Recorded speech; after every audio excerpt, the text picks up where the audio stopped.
यह 1972 में मद्रास में हुई जे कृष्णमूर्ति की तीसरी स्मॉल ग्रुप डिस्कशन है। आइए हम माइंड और हार्ट के बीच के रिलेशनशिप पर चर्चा करें। जो लोग वहां बैठे हैं थोड़ा पास आ जाइए, एक सर्कल बना लीजिए। वहां ज्यादा भीड़ है, इधर आ जाइए कृपया, यहां बैठिए। हम ये जानना चाहते हैं कि माइंड और हार्ट का आपस में क्या संबंध है। सामान्य तौर पर माइंड डिजायर्स को एक इंपल्स देता है और उल्टा भी होता है। डिजायर लगातार थॉट को स्टिम्युलेट करता रहता है। तो ऐसा लगता है कि माइंड और हार्ट एक दूसरे से जुड़े हुए हैं, लेकिन साथ ही ऐसा भी लगता है कि वे हमेशा डिवाइडेड रहते हैं। तो असली प्रश्न ये है, माइंड और हार्ट के बीच वास्तविक रिलेशनशिप क्या है। मैं कहना चाहता था कि शायद इसे इस तरह भी देखा जा सकता है। मुझे सबसे ज्यादा कठिनाई इस बात में लगती है कि इंक्वायरी को लगातार चलाए कैसे रखा जाए, अंदर एक तरह की मोमेंटम कैसे बनी रहे। ऐसा लगता है कि सेल्फ इंक्वायरी फ्रेगमेंटेड हो जाती है, डिस्ट्रैक्शन से टूट जाती है, डिजायर से टूट जाती है। तो शायद हम ये जान सकें कि इस इंक्वायरी की मोमेंटम में बाधा क्या डाल रहा है। क्या आप ये कहेंगे कि एक मुख्य समस्या ये भी है कि पैशन क्या पैदा करता है, क्योंकि यह बात भी उसी से जुड़ी है जो यहां कहा जा रहा है। माइंड, हार्ट, इंटेलेक्ट, ये सब अक्सर बहुत कोल्डली, बहुत मैकेनिकल ढंग से काम करते हैं। तो फिर एक्ट करने की पैशन, देखने की पैशन, वो कहां से आती है और उसका संबंध माइंड और हार्ट से क्या है, मुझे ठीक से नहीं पता। कोई शुरू करे तो क्या मैं ये समझूं कि हमारे मित्र ये पूछ रहे हैं कोहेरेंस क्या पैदा करता है। नहीं, प्रश्न ये नहीं है कि कोहेरेंस क्या पैदा करता है, बल्कि ये है कि इंक्वायरी को सस्टेन करने वाली क्वालिटी क्या है, वह मोमेंटम क्या है, वह ड्राइव क्या है, वो अर्ज क्या है, उसके पीछे की एनर्जी का वॉल्यूम क्या है। कभी कभी इंक्वायरी के पीछे बहुत वेट होता है, बहुत दबाव होता है, और कभी कभी बिल्कुल नहीं होता, बस वहीं रुक जाती है। हम जानते हैं कि सोरो कभी कभी इंक्वायरी को जन्म देता है, लेकिन वह भी पर्याप्त नहीं लगता। एक सामान्य दिन में जब कुछ खास डिस्टर्बिंग नहीं होता, हम अपने माइंड को देखते हैं और बहुत बार कुछ दिखाई ही नहीं देता, जैसे इंक्वायरी के पीछे कोई वॉल्यूम ही नहीं है। तो प्रश्न ये है, उस प्रेशर का स्रोत क्या है, वो प्रेशर आता कहां से है। आप कल सुबह यहां थे, इधर आइए। आप कल सुबह यहां थे, उस व्यक्ति को 1.5 घंटे तक लगातार बोलते रहने वाली एनर्जी क्या सस्टेन कर रही थी, वह मोमेंटम क्या था। क्या इंक्वायरी को चलाने के लिए अलग से एनर्जी चाहिए, या इंक्वायरी खुद ही अपनी एनर्जी होती है। मैं इसमें बहुत इंटरेस्टेड हूं, मैं सच में जानना चाहता हूं माइंड और हार्ट का रिलेशनशिप क्या है। हम इन दोनों शब्दों का प्रयोग करेंगे। माइंड, रीजनिंग की क्षमता, insight, observation, rationalization, false premises पर रीजनिंग। और हार्ट, जैसा कि सामान्यतः समझा जाता है, प्लेजर, डिजायर, अफेक्शन, लव। तो इन दोनों का रिलेशनशिप क्या है और हम इसकी इंक्वायरी कैसे करें। क्या इंक्वायरी खुद ही इसे डिस्टॉर्ट कर देती है। हम आगे बढ़ेंगे, आप देखेंगे कि ये खुद खुलता जाएगा। सबसे पहले पूछते हैं हम माइंड और हार्ट को अलग क्यों करते हैं, और फिर पूछते हैं कि इनके बीच संबंध क्या है। क्या ये डिवीजन नेचुरल है या आर्टिफिशियल या कंडीशनिंग एजुकेशन का परिणाम, या फिर यह डिवीजन खुद माइंड द्वारा बनाया गया है ताकि वह हार्ट को कंट्रोल कर सके। माइंड हार्ट को स्टिम्युलेट भी करता है, प्लेजर को इंजोर करता है, नॉरिश करता है, और जब प्लेजर बहुत आगे बढ़ जाता है तो माइंड उसे कंट्रोल भी करता है। तो माइंड दोनों करता है, इनकरेज भी डिस्करेज भी। तो प्रश्न ये है, ये डिवीजन वास्तविक है या मन की बनाई हुई है?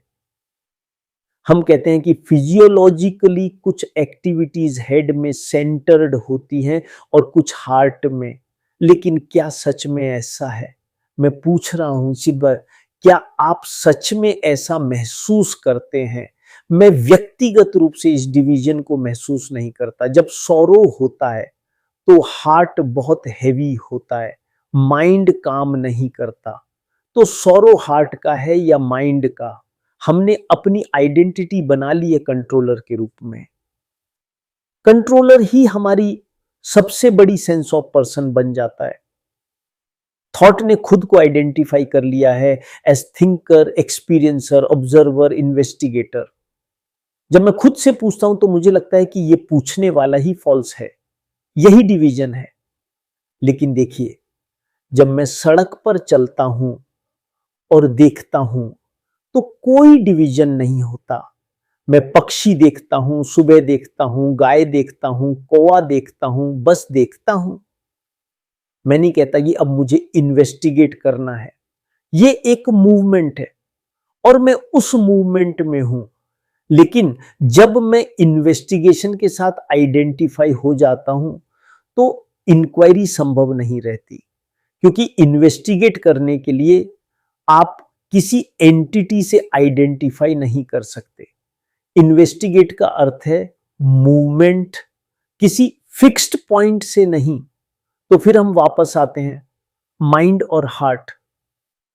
क्या वास्तव में कोई डिवीजन है या कॉन्ट्रडिक्शन के कारण हमें डिवीजन महसूस होती है? जहां कॉन्ट्रडिक्शन है वहां डिवीजन है। और कॉन्ट्रडिक्शन क्यों है?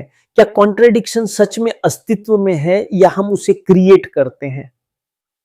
हम कहते हैं एनवी का ऑपोजिट है, लेकिन क्या सच में कोई ऑपोजिट होता है या ऑपोजिट सिर्फ माइंड की इन्वेंशन है? हम जेलसी को जानते हैं, लेकिन ऑपोजिट क्यों चाहिए? क्योंकि कल्चर, रिलीजन, एजुकेशन कहता है ऐसा मत बनो, तो ऑपोजिट पैदा हो जाता है।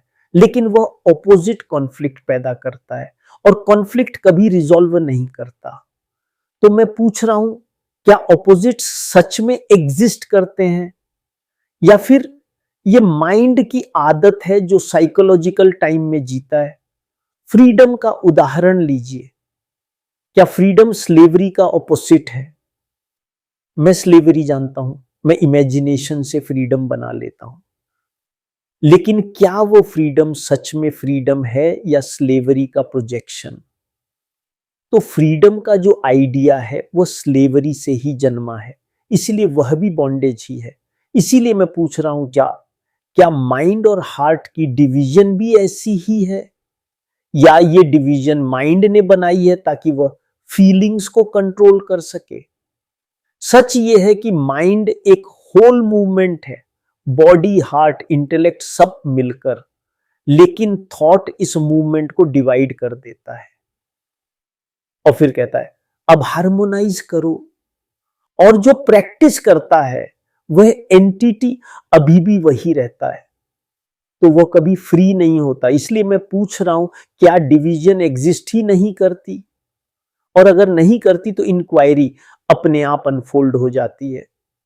इससे जीवन में क्या बदलेगा? एक, आप अपने इमोशन से लड़ना बंद कर देंगे। अभी हम क्या करते हैं, गुस्सा आया, मुझे गुस्सा नहीं करना चाहिए, जेलसी आई, ये गलत है। डर आया, मुझे स्ट्रांग बनना चाहिए। ये सब ऑपोजिट्स की लड़ाई है।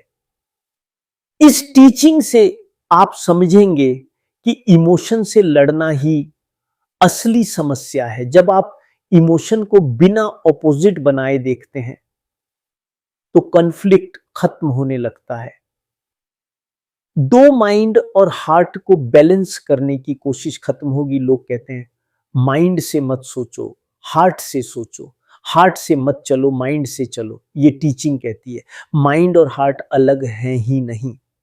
जब आप उन्हें जोड़ने की कोशिश छोड़ देते हैं तो नेचुरल क्लैरिटी आती है। आप चीजें ज्यादा सीधे देखने लगते हैं, कम कंफ्यूजन, कम ओवर थिंकिंग। तीन, आप खुद को सुधारने की बीमारी से बाहर आएंगे। अभी हमारी जिंदगी ऐसी है, मुझे बेटर बनना है, मुझे काम होना है, मुझे हम्बल होना है, ये सब इमेज सुधारने की कोशिश है। ये टीचिंग दिखाती है कि इमेज ही प्रॉब्लम है। जब इमेज कमजोर पड़ता है तो रियल चेंज बिना एफर्ट के होता है। 4 डेली लाइफ में रिएक्शंस हल्की हो जाएंगी। कोई इंसल्ट करे तुरंत हर्ट, कोई इग्नोर करे इनसिक्योरिटी, कोई प्रेज करे ईगो बूस्ट। ये सब इसलिए होता है क्योंकि थिंकर बीच में घुस जाता है। जब थिंकर पीछे हटता है, इंसल्ट उतना नहीं चुभती, प्रेज सिर नहीं चढ़ता, क्रिटिसिज्म आपको तोड़ता नहीं, आप ज्यादा स्टेबल हो जाते हैं। 5 रिलेशनशिप्स में ड्रामा कम होगा। इस टीचिंग का सबसे बड़ा असर रिलेशनशिप में होता है क्योंकि इमेज नहीं बचेगा, हर्ट कम होगा, एक्सपेक्टेशन नहीं बचेगी, डिसअपॉइंटमेंट कम होगा, कंट्रोल नहीं बचेगा, फ्रीडम बढ़ेगी। आप सामने वाले को ठीक करने की कोशिश छोड़ देते हैं। 6 स्पिरिचुअल बनने का नाटक खत्म होगा। यह बहुत बड़ा बदलाव है। आप शांत दिखने की कोशिश नहीं करेंगे, एनलाइटेंड लगने की कोशिश नहीं करेंगे, मैं अलग हूं ये इमेज नहीं बनाएंगे। आप बस जो है उसे देखने लगेंगे।